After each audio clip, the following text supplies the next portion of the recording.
كانوا قليلا من الليل ما يهجعون وبالأسحار هم يستغفرون. Bismillahirrahmanirrahim. Alhamdulillah hamdan katsiran thayyiban mubarakan fih mubarakan alaih kama yuhibbu rabbuna wa yarda. Wa usalli wa usallim ala nabiyyina al-karim Muhammadin wa ala alihi wa ashabihi wa man tabi'ahum bi ihsanin ila yaumiddin.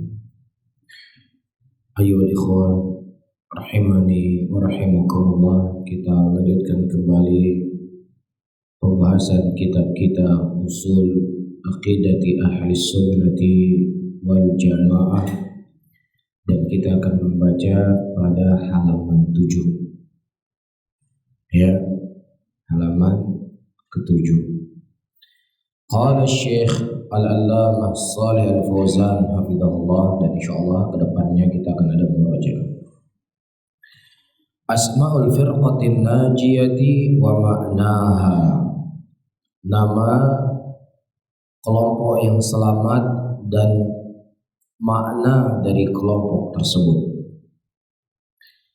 Lamma kanat hadhil firqatu yal firqatu salimatu min ad-dhalali tutlabul amru ma'rifata asma'iha wa alamatiha liyuqtada biha falaha asma'un 'azimatun tamayyuzat biha min baini sairil firaqi.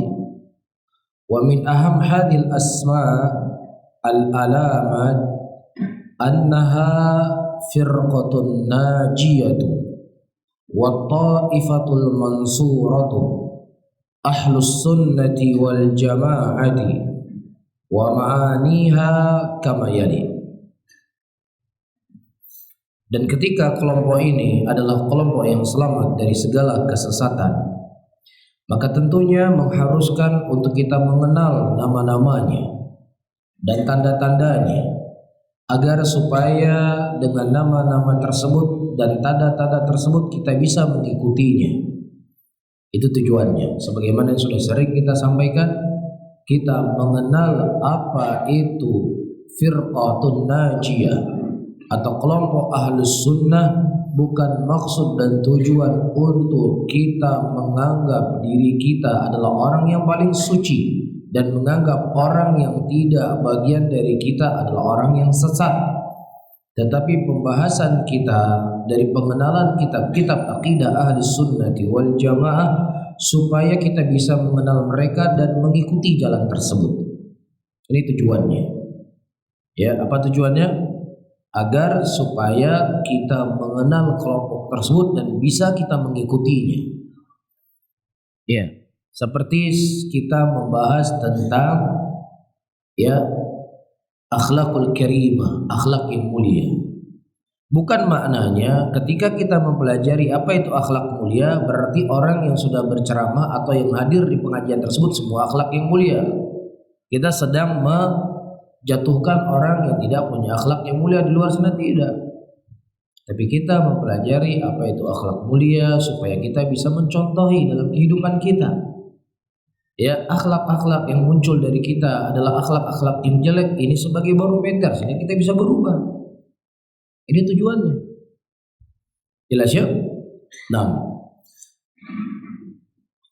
falaha asmaun azimah, dan dia memiliki nama-nama yang agung yang membedakan dengan nama-nama tersebut dari semua kelompok-kelompok yang ada. Di antara nama-nama yang penting dari nama-nama ahli sunnah wal jamaah dan tanda-tandanya, dia adalah firqatun najiyatu. Ya, ahli sunnah wal jamaah, nama lainnya adalah ahli sunnati wal jamaah.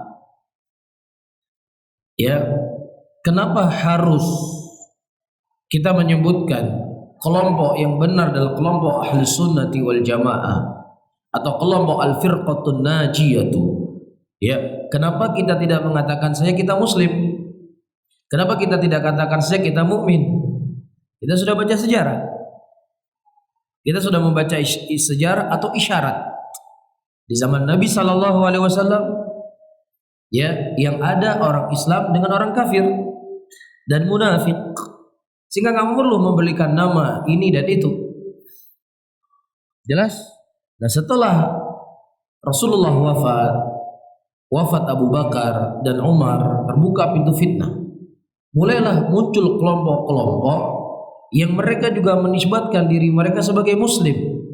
Nah, supaya untuk membedakan mana muslim yang berada di atas al-haq dengan muslim yang dia berada di atas kesesatan, maka ya dinamakanlah kelompok ini dengan kelompok Ahlus Sunnati wal Jamaah. Dari mana pengambilan nama Ahlus Sunnati wal Jamaah? Pengambilannya adalah hadis-hadis dari hadis Rasulullah, bukan penamaan yang dibuat semata-mata yang kosong dari dalil, tidak. Ya, di antara dalil penamaan kelompok tersebut adalah Ahlus Sunnati wal Jamaah adalah hadis yang dikhabarkan oleh Nabi sallallahu alaihi wasallam, fa innahu man ya'ish minkum fasayara ikhtilafan katsira. Sesungguhnya ketika terjadi perselisihan, sesungguhnya setelah kematianku kalian akan melihat perselisihan yang sangat banyak. Ini perselisihan di dalam umat Islam ataukah perselisihan di luar umat Islam? Ini perselisihan di dalam umat Islam, ya, atau yang dikenal dengan umatul ijabah. Ya, sebagaimana sudah sering kita sampaikan, umat itu dibagi menjadi dua. Ada umatul dakwah, ada umat ijabah. Umat dakwah adalah seluruh manusia yang ada di muka bumi ini. Mereka semua masuk dalam umatul dakwah. Maksudnya apa?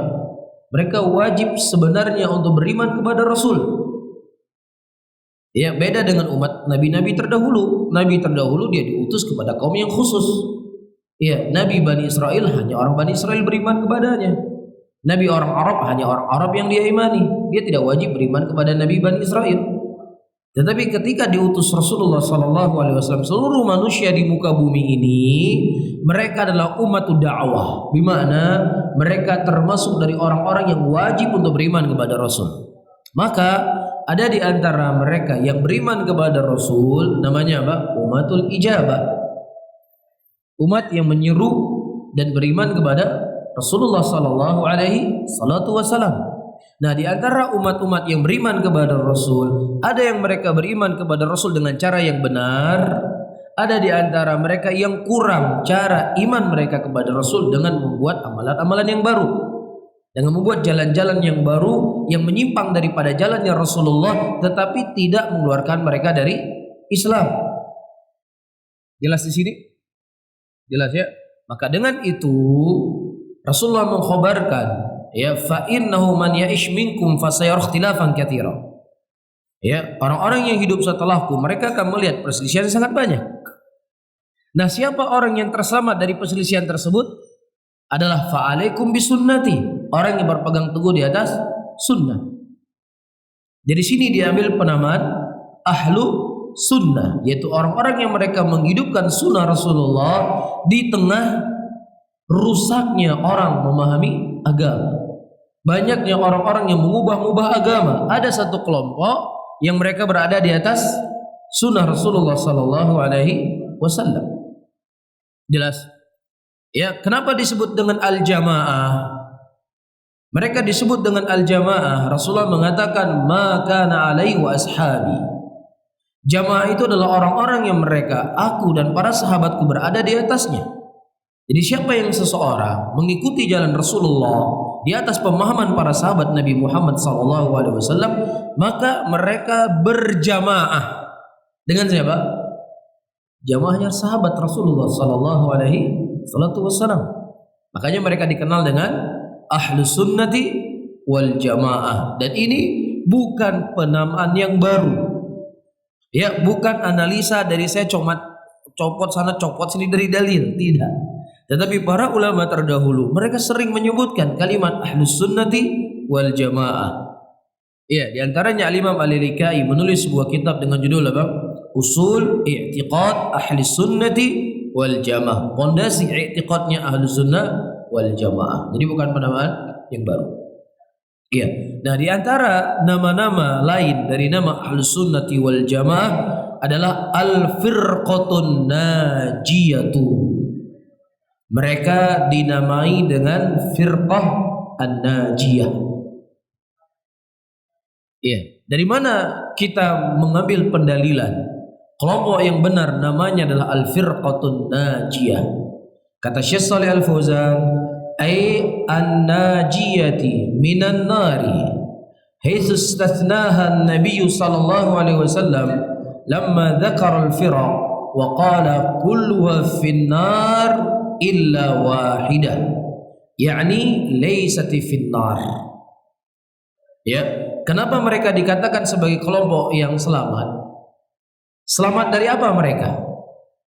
Disebutkan di sini ay an-najiyati minan nar. Mereka terselamatkan dari neraka.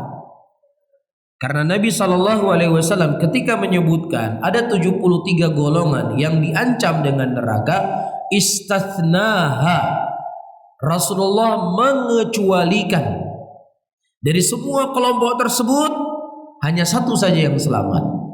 Ya, kulluha finnar, seluruhnya mereka berada di dalam neraka kecuali siapa?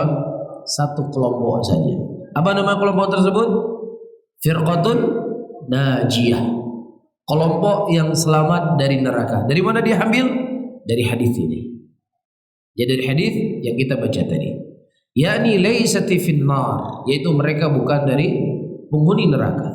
Nah, selamatnya mereka dari neraka, ayyuhal hadirun wal hadirun yang dirahmati oleh Allah, ima dia selamat dari kekekalan neraka, atau dia selamat dari azab neraka sama sekali. Ya, jadi dia selamat dari kekekalan api neraka, atau dia tidak disentuh dengan api neraka sama sekali.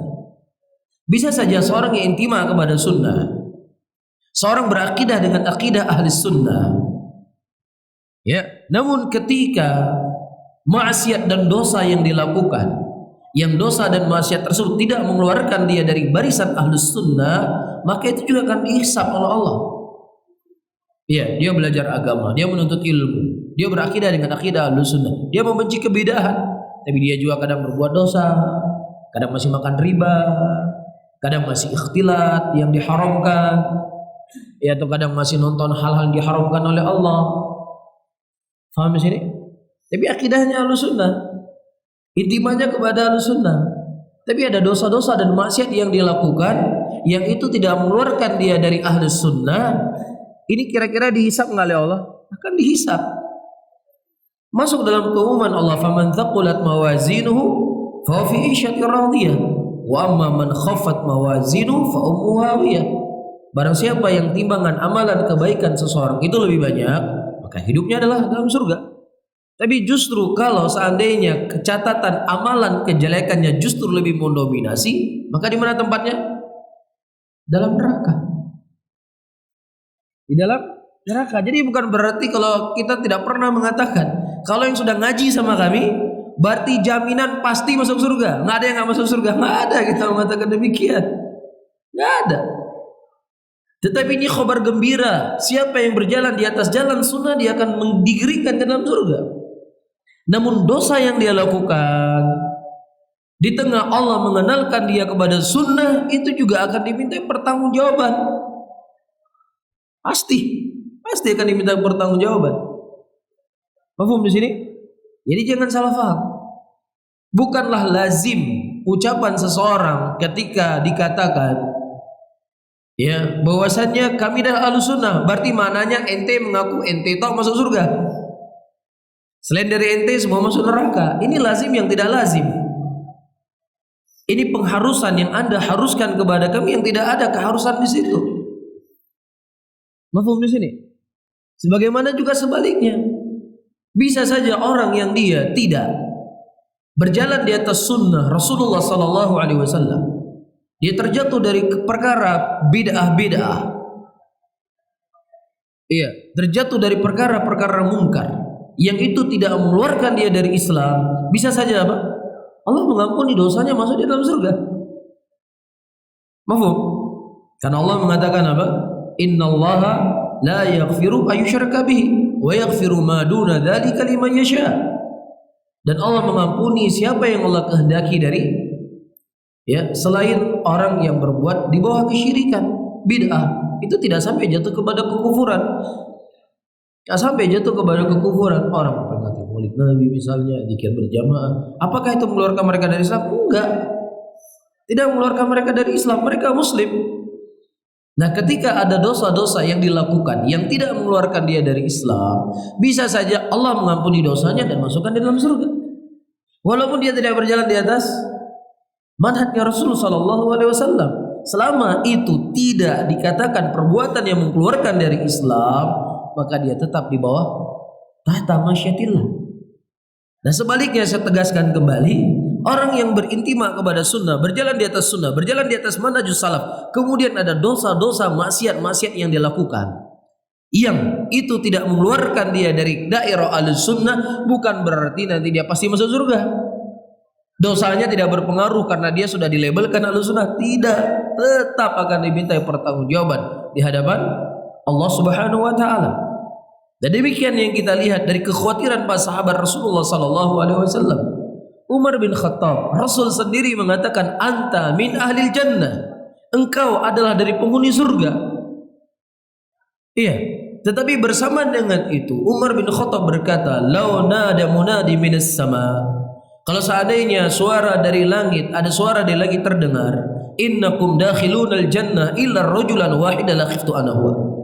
Kalau seandainya ada suara dari langit dan terdengar bahwasanya seluruh manusia yang ada di muka bumi ini semuanya masuk surga kecuali satu orang, wallahi kata Umar, saya takut satu orang itu siapa? Saya. Umar itu sudah dijamin masuk surga, anta min ahlil jannah. Tapi khawatir atau tidak? Khawatir.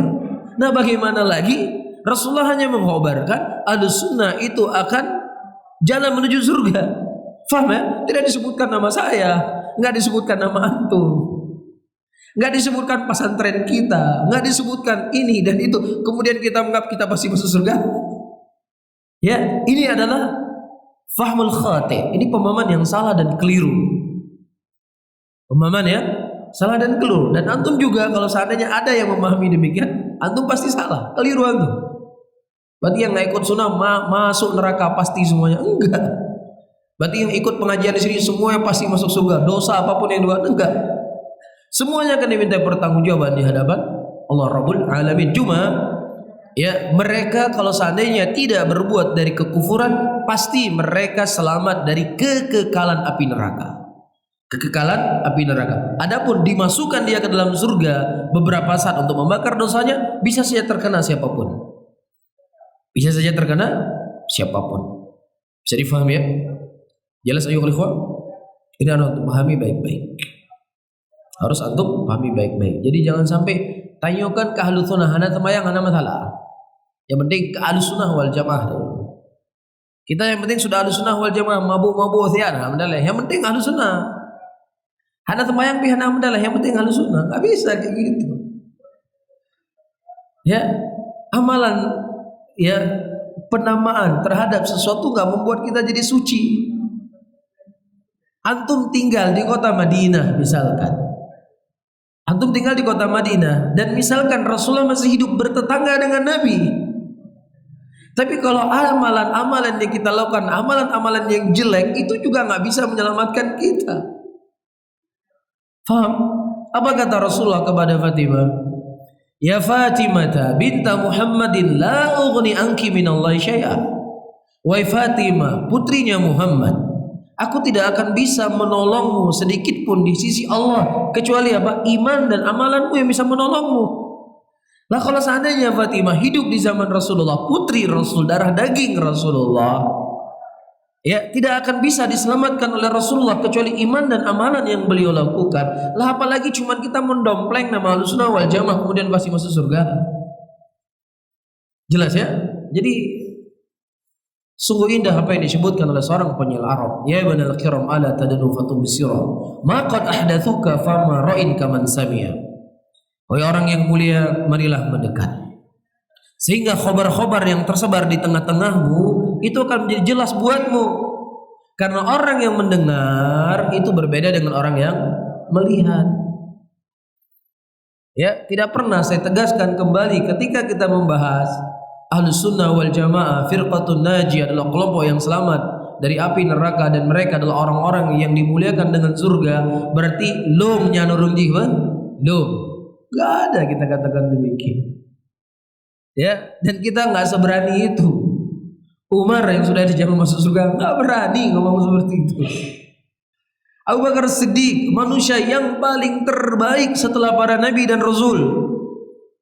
Kalau seandainya iman-iman manusia seluruh di muka bumi ini selain dari imannya para nabi dan rasul ditimbang, maka iman Abu Bakar Siddiq lebih berat di sisi Allah Subhanahu wa taala. Apa kata Abu Bakar Siddiq? Laitani, alangkah indahnya aku menjadi seekor burung yang hinggap di sebuah pohon. Kemudian aku makan dari dedaunan-dedaunan pohon tersebut, kemudian aku mati. Tidak dihisab, tidak diazab oleh Allah Subhanahu wa taala. Terkadang beliau berkata, alangkah indahnya aku menjadi bulu-bulu yang tumbuh di badan seorang muslim, seorang mukmin, yang kemudian dia akan mengantarkanku ke dalam surga tanpa diazab dan tanpa dihisab. Ya, dalam keadaan sekian banyak ayat Al-Quran yang Allah turunkan tentang kemuliaan Abu Bakar Siddiq, sekian banyak hadis yang terucap dari mulut Nabi Muhammad SAW, kemuliaan Abu Bakar Siddiq. Bersamaan dengan itu beliau tidak takut dan khawatir kepada diri beliau sendiri. Apakah mungkin orang yang seperti kita, yang masih banyak dosa, yang masih banyak maksiat, mengaku saya punya kunci surga? Wallahi nggak ada di antara Ahlus Sunnah yang mengatakan demikian. Jelas di sini? Baik. Kemudian ayyuhal ikhwah rahimani wa rahimakumullah, ini disebut dengan firqatun najiyah. Yang kedua, annaha tatamassaku bi kitabillah wa sunnati rasulih sallallahu alaihi wasallam wa ma kana alaihi as-sabiqun al-awwalun min al-muhajirin wal ansar haitsu qala fiha an-nabiy sallallahu alaihi wasallam hum man kana ala mithl ma ana alaihi al-yawm wa ashabi. Sesungguhnya kelompok tersebut adalah kelompok yang berpegang teguh dengan Alkitab dan berpegang teguh dengan sunnah Rasulullah sallallahu alaihi wasallam dan apa yang berjalan di atasnya orang-orang terdahulu dari kalangan muhajirin dan orang-orang yang terdahulu dari kalangan ansar, sebagaimana yang dikhabarkan oleh Nabi sallallahu alaihi wasallam, hum man kana ala mithli ma ana alaihi al-yawma wa ashabi. Mereka Ahlus Sunnah, Al-Firqatun Najiyah, At-Taifatul Mansurah adalah orang-orang yang mereka berjalan di atas jalan aku dan jalan sahabatku pada hari ini. Itu mereka. Ya, kalau seandainya seseorang punya pesantren namanya Ahlus Sunnati wal Jamaah dan punya baju seragam sepak bola, seragam santri, semua punya logo Ahlus Sunnah wal Jamaah, dan punya yayasan namanya juga Ahlus Sunnah wal Jamaah, didaftarkan namanya Ahlus Sunnah wal Jamaah, dan setiap hari mengatakan saya Ahlus Sunnah wal Jamaah, saya Ahlus Sunnah wal Jamaah 1000 kali setiap hari. Kalau dia tidak berjalan di atas jalannya Rasulullah dan para sahabatnya, maka dia bukan Ahlus Sunnah siapapun dia. Begitu juga kita mengaku diri kita Ahlus Sunnah wal Jamaah, namun ketika kita tidak berjalan di atas prinsip-prinsip yang telah dijabarkan siapa itu Ahlus Sunnah wal Jamaah, maka kita juga bukan Ahlus Sunnah wal Jamaah. Jadi bukan untuk orang kita arahkan, ini untuk kita sendiri. Mafhum? Untuk siapa kita arahkan? Untuk kita. Kita tidak berjalan di atas jalannya Rasul, tidak berjalan di atas jalannya sahabat Nabi, kita bukan Ahlus Sunnah. Walaupun ngaku setiap hari Ahlus Sunnah wal Jamaah, walaupun kitab yang dibaca kitab akidah Ahlus Sunnah wal Jamaah setiap hari, Walaupun hafal semua i'tiqad Ahlussunnah wal Jamaah pakai dalil-dalilnya, namun kalau seandainya tidak dipraktekkan di dalam kehidupannya, tidak diyakini dalam hatinya, maka juga bukan Ahlussunnah wal Jamaah. Mafhum? Jelas? Baik. Yang ketiga, kata Syekh Shalih Al-Fauzan, anna ahlaha hum ahlus sunnati wal jamaah. Ya, sesungguhnya kelompok ini mereka bernama ahlus sunnah wal jamaah. Fahum yatamayyazuna bimuzayyatain azimatain. Mereka memiliki kekhususan yang membedakan mereka dengan kelompok-kelompok yang lainnya, yaitu dengan dua pembeda yang besar. Dua perbedaan yang mendasar antara Ahlus Sunnah wal Jamaah dengan yang bukan Ahlus Sunnah wal Jamaah. Ya, apa perbedaannya? Perbedaannya bukan karena nggak ngaji sama kelompok kami satu, yang kedua benci dengan kelompok kami. Nah, itu nggak ada dalam kamus Ahlus Sunnah wal Jamaah. Faham? Nggak pernah kita menjadikan al-wala wal bara di atas jalannya kita. Ya, dan tidak pernah kita membangun sifat loyalitas dengan pemikiran kita. Tapi Ahlus Sunnah wal Jamaah mereka memiliki dua sifat yang membedakan dengan kelompok-kelompok yang lainnya. Al-mumayyizatul ula, pembeda yang pertama. Perhatikan. Tamassakuhum bisunnati Rasulillah sallallahu alaihi wasallam hatta saru ahlaha.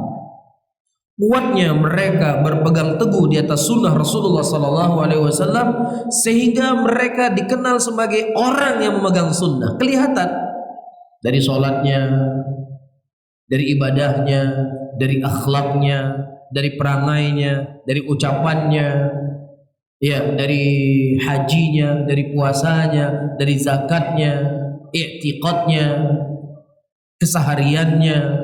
Nampak orang-orang yang mereka berpegang teguh di atas sunnah Rasulullah sallallahu alaihi wasallam sehingga melekat pada diri mereka orang-orang yang memegang sunnah. Amalan, ya, bukan pengakuan, bukan hanya sekedar omongan saja, tetapi itu adalah amalan yang mensucikan seseorang itu dengan amalan, bukan karena dia berasal dari sana, bukan dia berasal dari sini, enggak ada.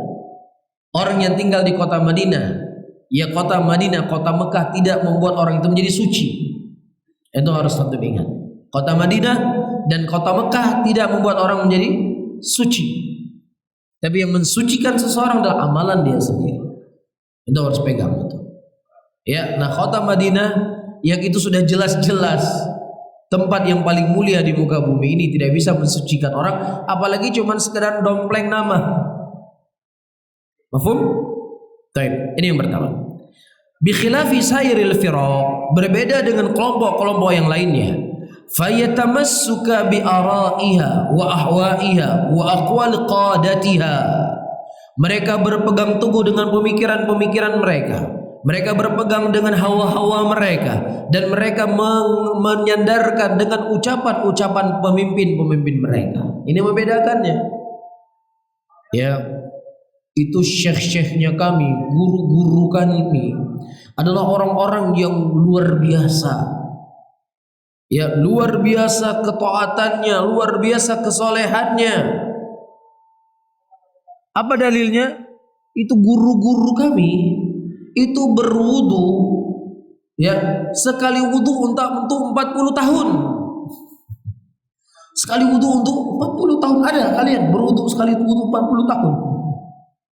Mas, kalau dia punya istri ya, dia punya istri, nggak mendatangi istrinya 40 tahun, gimana kira-kira?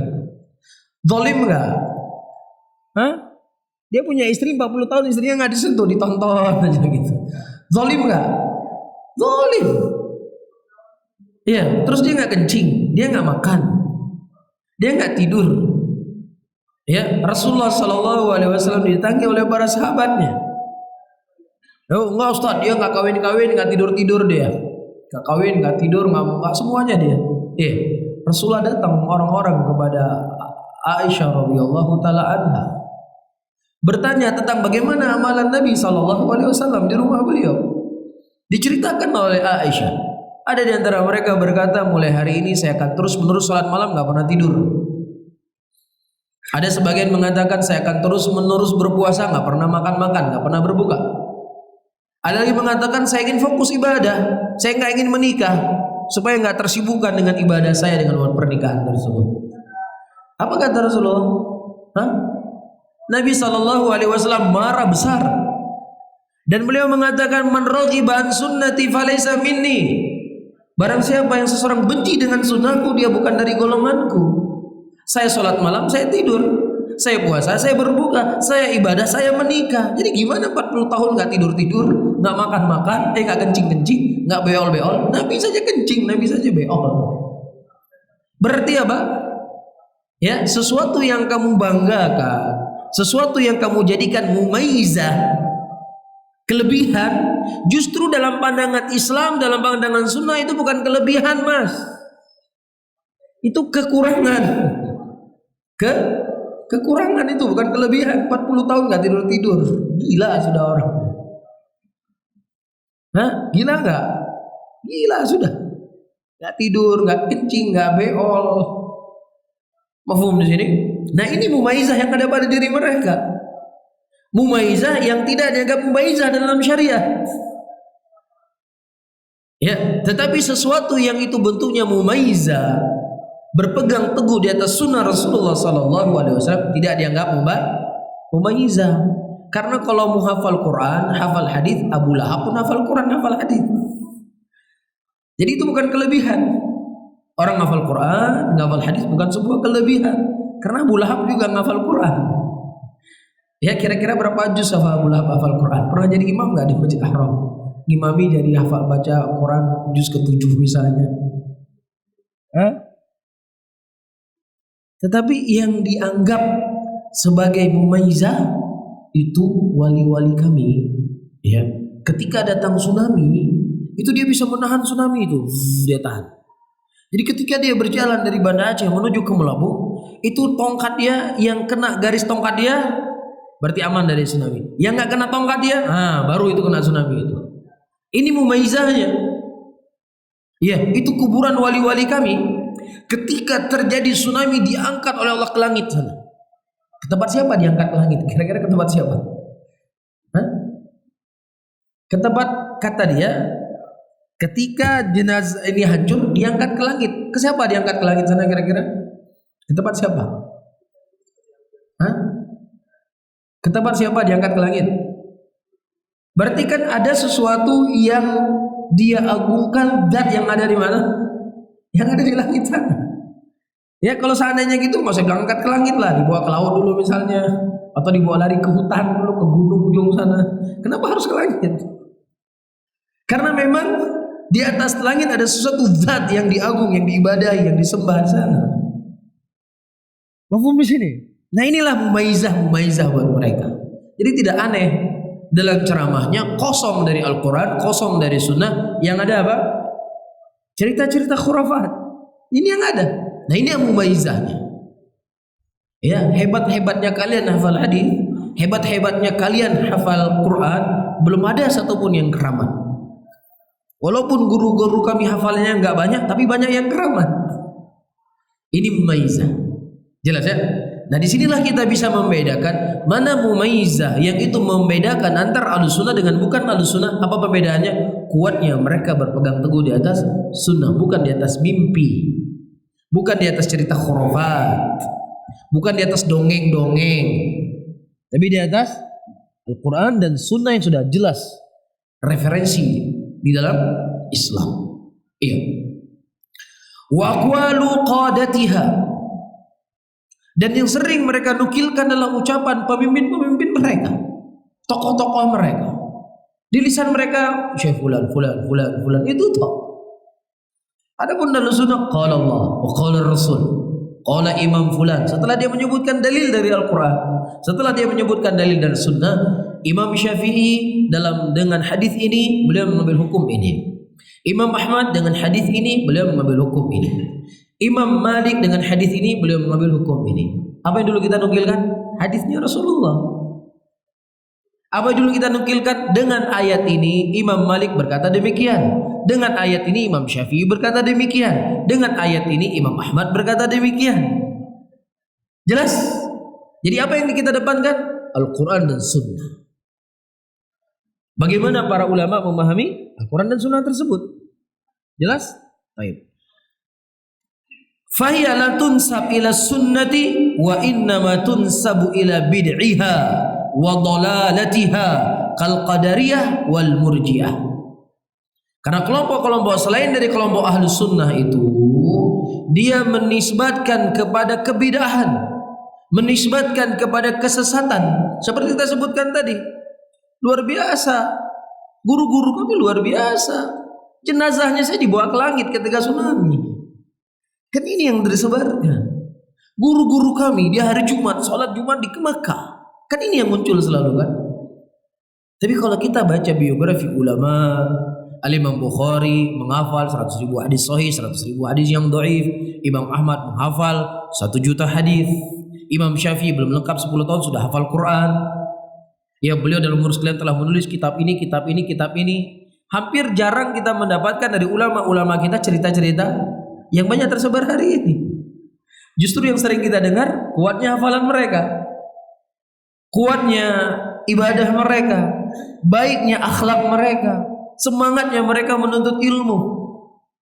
Ya, sampai-sampai Imam Bukhari disebutkan oleh Ibnu Katsir, dalam satu malam beliau bisa terjaga 10 kali. Setiap beliau terjaga, beliau menulis apa yang beliau ingat dalam satu malam.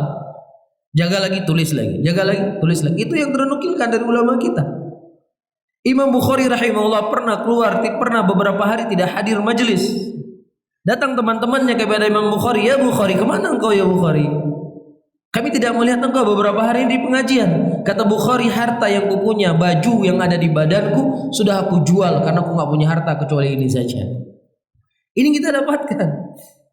Ya, kita dapatkan ulama-ulama kita terkadang mereka harus minum kencing karena nggak punya makanan dan minuman. Ada di antara ulama kita terkadang mereka harus makan ikan yang busuk karena sudah tidak punya makanan kecuali itu.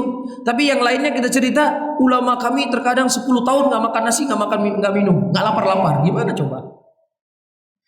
Nabi saja keluar dari rumahnya ke rumah Abu Ayub meminta kepada Abu Ayub, "Ada nggak sisa makanan yang bisa kau berikan kepadaku?" Ini Nabi. Ya, ternukilkan dari Abu Hurairah, beliau ikat perut beliau karena kelaparan. Ya, ternukilkan Abu Hurairah berdiri di pinggir jalan, mudah-mudahan ada yang lewat bisa mengajak dia untuk makan ke rumahnya. Ini kok bisa ada orang 10 tahun nggak makan, nggak minum, nggak lapar-lapar? Ini gimana ini?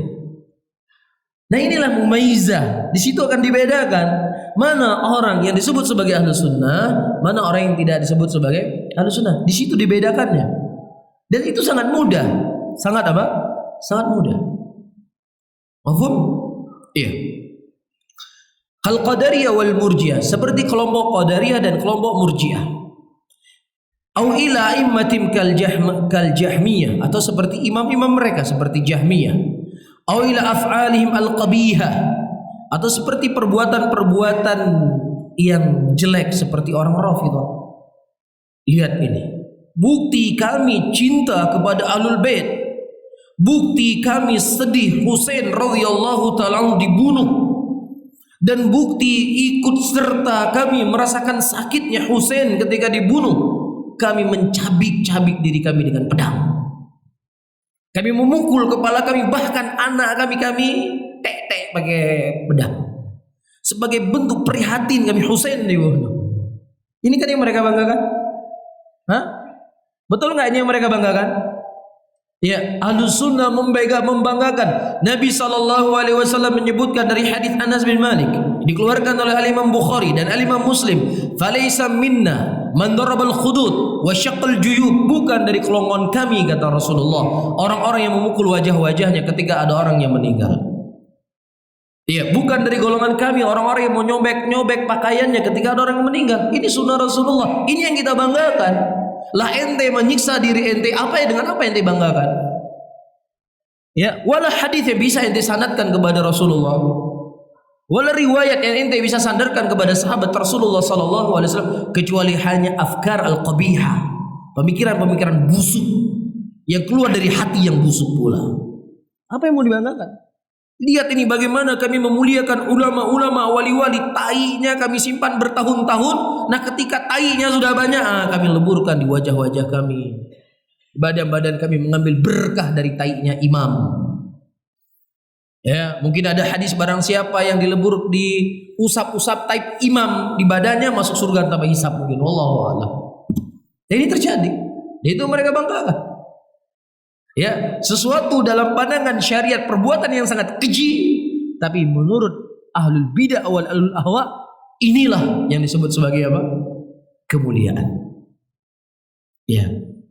Ini adalah nikmat yang agung, nikmat yang besar ayyuhal ikhwah. Ketika Allah Subhanahu wa taala mengenalkan kita kepada sunnah, ketika kita mempelajari dari firaq-firaqud dhalal, kelompok-kelompok sesat, bagaimana sesatnya mereka dalam berkeyakinan dan beramal. Begitu juga Khawarij. Iya. Kalau seandainya kita tanya, ya Khawarij, apa yang paling membanggakan kalian? Yang paling membanggakan kami adalah kami bisa membunuh para taghut, bisa membunuh Umar Utsman bin Affan, bisa membunuh Ali bin Abi Thalib radhiyallahu taala anhu ajma'in. Terbukti Imran bin Hittan yang tadinya dia seorang ahlus sunnah kemudian menikah dengan seorang wanita kharijiyah, dia terpengaruh dengan pemikiran wanita kharijiyah ini. Akhirnya dia membuat sebuah syair memuji Abdurrahman bin Muljam. Siapa yang dipuji? Orang yang membunuh Ali bin Abi Thalib radhiyallahu taala anhu. Ini yang mereka banggakan. Membunuh menantu Rasulullah, menumpahkan darah suci dari orang yang mulia, dari Khulafa ar-Rasyidin, dianggap sebuah perbuatan yang dibanggakan. Iya, sampai dipuji. Sampai dipuji oleh Ibn Hittan perbuatan Abdurrahman bin Muljam. Selalu bisa mereka memujikan, bangga dengan perbuatan mereka, bisa mereka bangga dengan ucapan mereka, bisa mereka bangga dengan ucapan-ucapan pendiri-pendiri kelompok-kelompok mereka. Bisa difahami? Said Qutb adalah pejuang Islam. Kepalanya itu ditaruh di pagar pada waktu itu. Bagaimana kuatnya dia memperjuangkan Islam. Nah, itu yang mereka banggakan. Dan semua nabi-nabi itu diutus oleh Allah kepada pemimpin-pemimpin yang zalim. Dan semua mereka terbunuh dari pemimpin-pemimpin yang zalim tersebut. Inilah perjuangan kami memberantas pemimpin-pemimpin yang zalim yang ada di muka bumi ini. Sebagaimana para nabi dan rasul diutus oleh Allah kepada pemimpin-pemimpin yang zalim tadi. Ya, ini jelas syubhat dan sudah sering kita membantahnya. Ya. Kemudian saya baca sedikit lagi.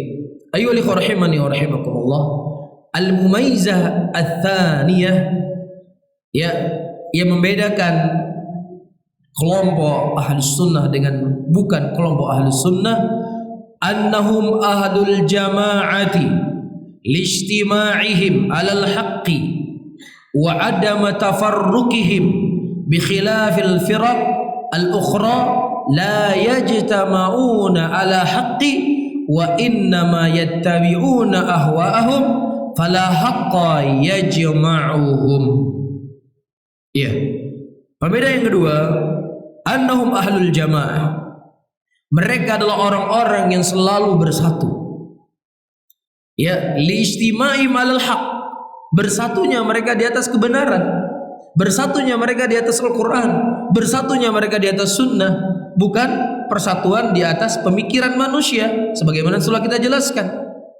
Bersatunya mereka di atas kebenaran, bersatu di atas al-haq, bersatu di atas sunnah, bukan di atas bid'ah, bukan di atas hizbiyah, bukan di atas penyimpangan, bukan di atas khurafat, tapi di atas al-haq, di atas sunnah, di atas jalannya para sahabat Nabi Muhammad SAW. Bi khilafil firaq, beda dengan kelompok-kelompok yang lainnya. La yajtama'una 'alal haqqi, mereka tidak bersatu di atas kebenaran. Innama yattabi'una ahwa'ahum, yang mereka hanya mengikuti hawa-hawa mereka saja. Kamu punya keyakinan seperti ini, nggak ada masalah. Ya, kamu punya keyakinan seperti ini, nggak ada masalah juga. Yang penting apa? Jangan ribut-ribut, saling bertoleransi. Kita saling memaafkan apa yang kita berselisih, kita saling bekerja sama apa yang kita sepakati. Selesai kan? Hah? Jadi kalau ada orang Syiah mau bergabung, ya sudah, nggak ada masalah. Kamu ingin mencaci Abu Bakar Siddiq, ya silakan, itu haknya Anda. Anda juga punya dalil kan? Kami memuliakan Abu Bakar Siddiq juga punya dalil, tapi ada kesamaan yang kita bisa sama. Nah, disitulah kita kerjasama. Gimana kesamaan kita? Amerika musuh buyutan kita, ya sudah, kita bersatu menyerang Amerika. Satu berurusan dengan Amerika, tapi kamu mencela sahabat, ya nggak ada masalah lah. Itu masih masalah furu'iyah, masih masalah furu'. Ya, yang penting apa? Yang penting itu. Dulu Amerika, kemarin terakhir apa? Apa kemarin terakhir?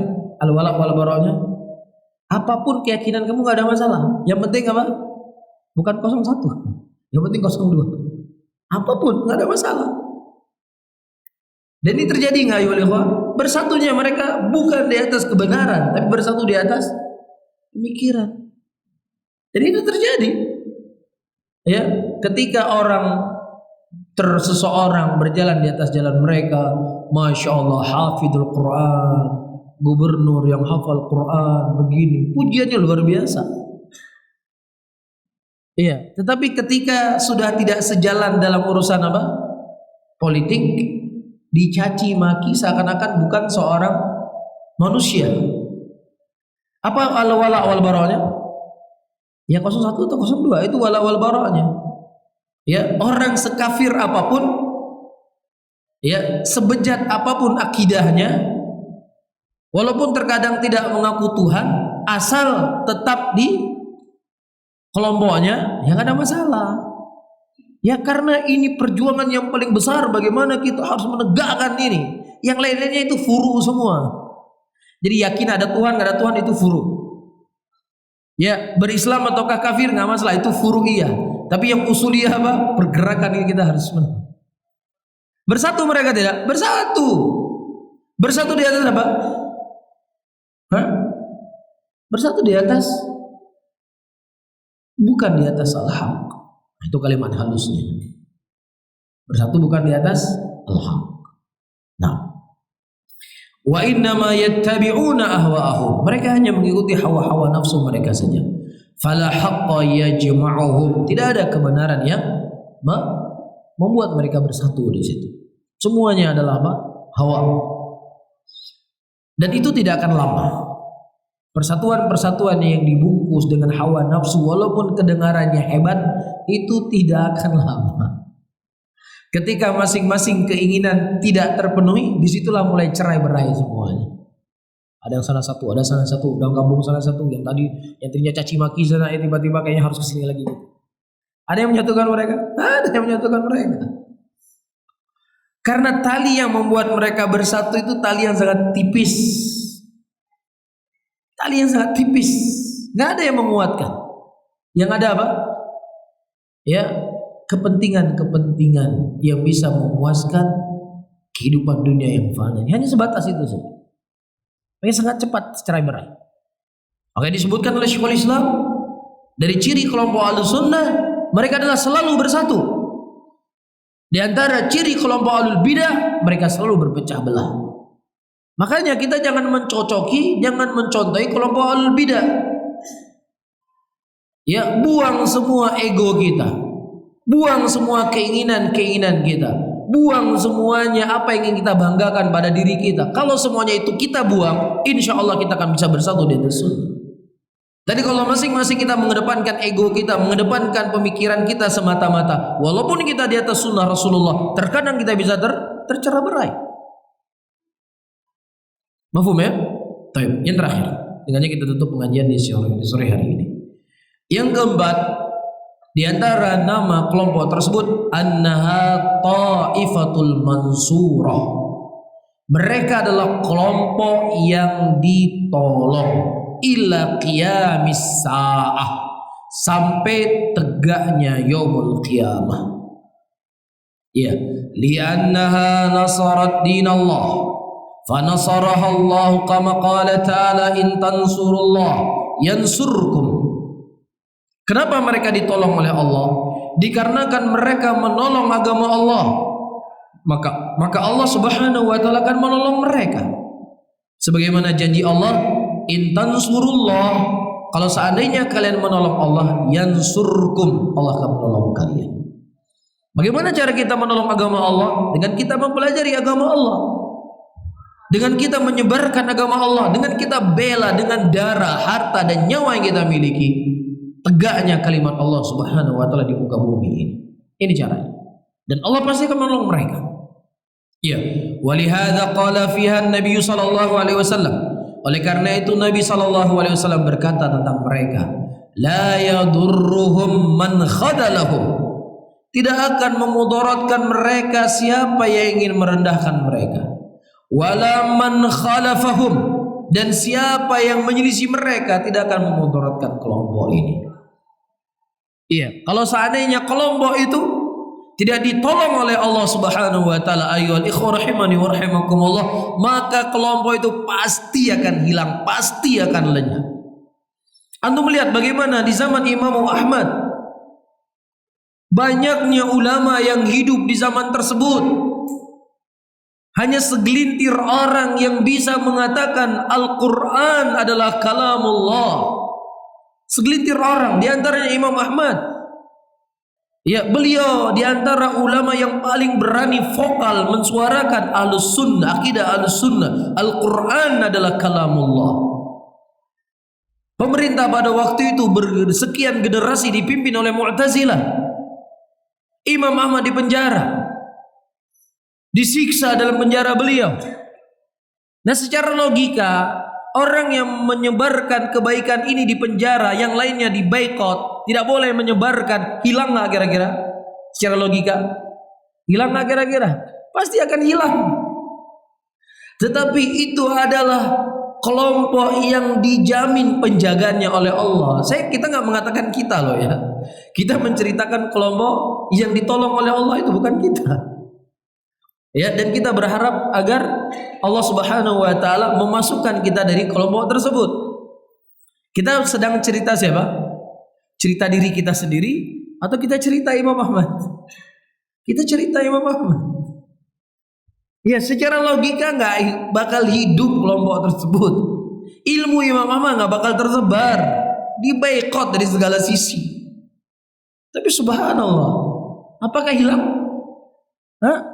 Baqaya salaf, warisan salaf, buku-buku salaf ternukilkan kepada kita ini lengkap. Ini menunjukkan apa? Penjagaan dari Allah. Ini janji Rasulullah sallallahu alaihi wasallam, tidak akan memudaratkan mereka siapa yang ingin merendahkan mereka. Tidak akan memudaratkan mereka siapa yang menyelisih mereka, walaupun seluruh manusia menyelisih mereka, sampai datang perkara yang telah ditentukan oleh Allah di yaumul qiyamah. Di zaman Ibnu Taimiyah begitu juga. Ibnu Taimiyah nggak sempat menikah karena masuk penjara, keluar penjara. Buku beliau itu jangankan untuk dibaca, dijual belikan, dinukilkan saja orang nggak berani. Ya, pensyarah kitab Aqidah Thahawiyah itu hampir semua pensyarah tersebut diambil dari buku Ibnu Taimiyah. Apa dia katakan? Qad basata hadil masalah fi mawdi'ihi. Telah dijelaskan masalah ini pada tempatnya. Tempatnya maksudnya apa? Bukunya Ibnu Taimiyah. Enggak berani dinukilkan. Siapa berani dinukilkan? Penjara. Ya, secara logika orang yang masa hidupnya keluar penjara, masuk penjara, bukunya diboikot, enggak boleh disebar ke sana kemari. Kira-kira tersebar enggak bukunya? Bisa mungkin tersebar enggak? Enggak mungkin tersebar secara logika kita. Tapi buku Ibnu Taimiyah sampai detik ini masih tersebar di mana-mana. Apa yang beliau ambil dari akidah Ahlussunnah tersebar di mana-mana. Gak ada yang tersisa. Bahkan beberapa tahun yang lalu saya membaca sebuah buku, ya, Fatwa Ibnu Taimiyah. Itu di luar dari fatwa yang dikumpulkan oleh Ibnu Qasim. Ya, saya lihat penulisnya doktor dari Cina. Doktor lulusan Jamiah Islamiyah asal dari Cina. Dikumpulkan fatwa Ibnu Taimiyah di luar dari fatwa yang dikumpulkan oleh Ibnu Qasim. Secara logika itu hilang. Ya, yang saya sering contoh, ya, jangankan sesuatu yang diboikot, sesuatu yang tidak diboikot, apa itu? Yang itu tersebar di semua tangan orang, semua manusia. Uang. uang tahun 90-an tersebar nggak di semua tangan? Diboikot nggak uangnya? Ya, antum pernah pegang uang 10.000 tahun 90? Pasti punya semua kan? Uang 10.000, uang 20.000, uang 5.000, pasti kita punya uang itu. Seluruh masyarakat Indonesia pegang uang itu. Itu kan baru berlalu 10 tahun. Antum sekarang ada nggak uang 10.000 di rumah? Tahun 90-an? Ada? Uang 5.000 tahun 90-an ada? Hah? Atau uang 1.000 rupiah, 500 rupiah yang masih ada gambar monyetnya itu masih ada nggak? Itu kan baru 10 tahun yang lalu lewat. Tapi sudah hilang, sudah nggak ada. Nggak ada sudah uang itu. Ya, bahkan menjadi uang langka. Diboikot juga enggak, tersebar di seluruh masyarakat Indonesia, semua kita punya. Tapi hilang uang itu. Tapi subhanallah, sesuatu yang ada keterkaitannya dengan agama, sebesar apapun pemboikotan, sebesar apapun ya, diikat kuat-kuat supaya nggak muncul, itu bukan otak kita nggak bisa main di situ. Itu semuanya dari Allah Rabbul Alamin. Janji yang dijanjikan oleh Nabi Sallallahu Alaihi Wasallam. Mudah-mudahan Allah Subhanahu Wa Taala memberikan taufik dan hidayah kepada kita semuanya untuk bisa mengenal kelompok tersebut dan mencintai kelompok tersebut, dan dimudahkan oleh Allah Subhanahu Wa Taala untuk mengikuti kelompok tersebut, dan tidaklah Allah Subhanahu Wa Taala mencabut nyawa kita kecuali kita berada di kelompok tersebut. Amin ya rabbal alamin. Mungkin yang bisa kita sampaikan, mudah-mudahan bermanfaat bagi saya sendiri juga buat hadirin dan hadirin semuanya. Saya akhiri, Allahumma salli ala Muhammadin wa ala alihi wa ashabihi wa man tabi'ahum bi ihsanin ila yaumiddin. Wassalamualaikum warahmatullahi wabarakatuh.